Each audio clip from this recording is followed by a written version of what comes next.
Welcome to UAB's i2b2 video series. This video will provide an explanation and demonstration of building a basic query. With this tutorial, we'll help you build a simple query in i2b2, and you will learn how to review the results of that query. We will reference query logic that is more advanced, but additional detailed explanations are provided in the Advanced Queries video. Now let's build a simple query. Building and running a query consists of three primary parts. 1. Identifying the concepts to be used as criteria. 2. Building the logic of the inclusion and exclusion criteria. And 3. Choosing the desired types of results, such as simple counts, race distribution, or gender distribution. You may want to know how many patients in our data warehouse are women, 18 years or older, who get migraine headaches with auras.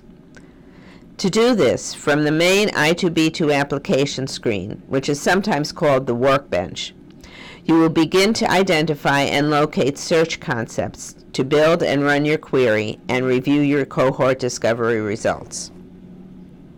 The Navigate Terms pane provides a hierarchical tree of concepts that can be used to find and specify query criteria by clicking the plus signs and drilling down. We will select the gender criterion first. Select the Patient Details Ontology folder located underneath the Navigate Terms header in the upper left-hand corner of the screen. The list of ontologies is in alphabetical order. Click on the plus sign to expand the folder and review the options. Select the Gender folder to show additional options. To make your selection, place your mouse over Female, left-click, and hold the mouse and drag the concept Female to the right, dropping it in the first panel labeled Group 1 in the Query Tool pane. You have now selected the first of the demographic patient details for your cohort.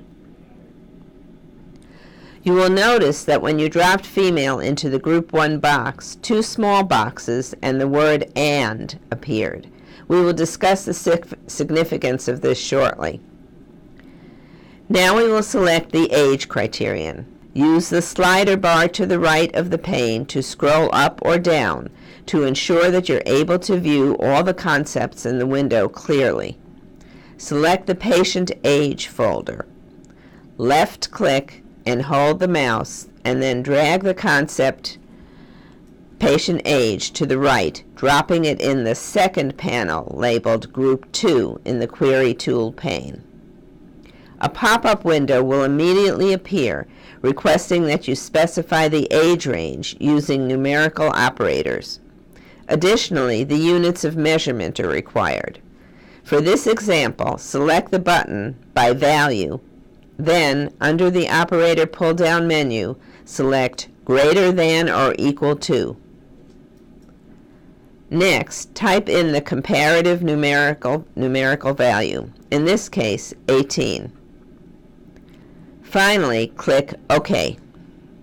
You can now see that patient age is equal or greater than 18 years is clearly displayed in the Group 2 pane.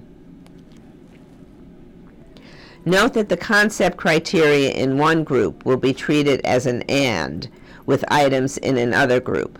In this case, we have Female and age greater than or equal to 18. Criteria placed in the same group are evaluated if any one is true. That is, it is treated as an OR.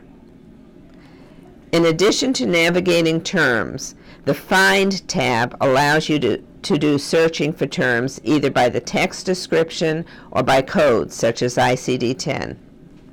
Click the Find Header tab located next to the Navigate Terms tab in the upper left-hand corner of the Workbench screen.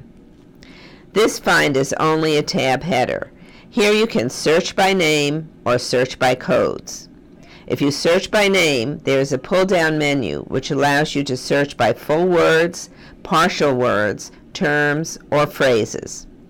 For this example, we select Search by Names, then select Containing from the pull-down tab and type in the words migraine with aura. in the field located directly to the right of the containing box. In the box directly underneath, select a category from the pull-down menu.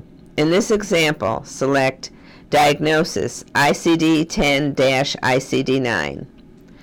To the left of the category box is the Find Search button. Click it in order to start your search. All diagnoses in the ontology containing the words migraine with aura will appear in the Find Search by Name pane. Click, hold, and drag as many diagnoses as you need, dropping them into the Group 3 panel.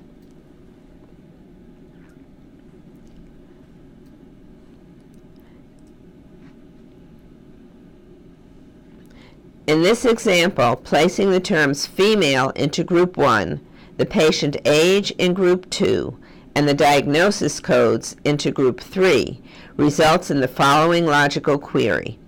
How many patients are female and greater than or equal to 18 years old and have at least one of the selected diagnoses? Clicking on the Exclude button for Group 3 would change the query to how many patients are female and greater than or equal to 18 years old and do not have any of the selected diagnoses. Now that all your search criteria have been satisfied, you're ready to run your query. Select the Run Query button located to the far left on the Show Query Status ribbon. A pop-up window should appear. The default name is generally an abbreviation of the search criteria used to build your query, followed by the current time. Best practice is to give your query a meaningful name by typing in the box provided, but it's a good idea to leave the information following the @ symbol in place. If left intact, your query will have a real-time timestamp. You can also select how your results will be displayed by clicking on the button that says Run Query Types. For this example, we will only select number of patients and then click OK. The results provided will be an aggregate count of the number of patients meeting the inclusion criteria. The Query Status pane displays progress of the query as it processes. Once complete, a summary of the cohort discovery results is presented. More information on other result types will be covered in other videos.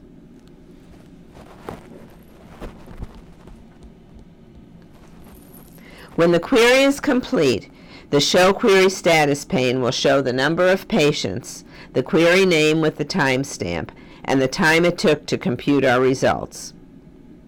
Now that you know the number of potential subjects in this specific patient population, you can use the aggregate numbers for the calculations to be included in the data request report to the IRB if you require a fully identifiable extract of your current data set.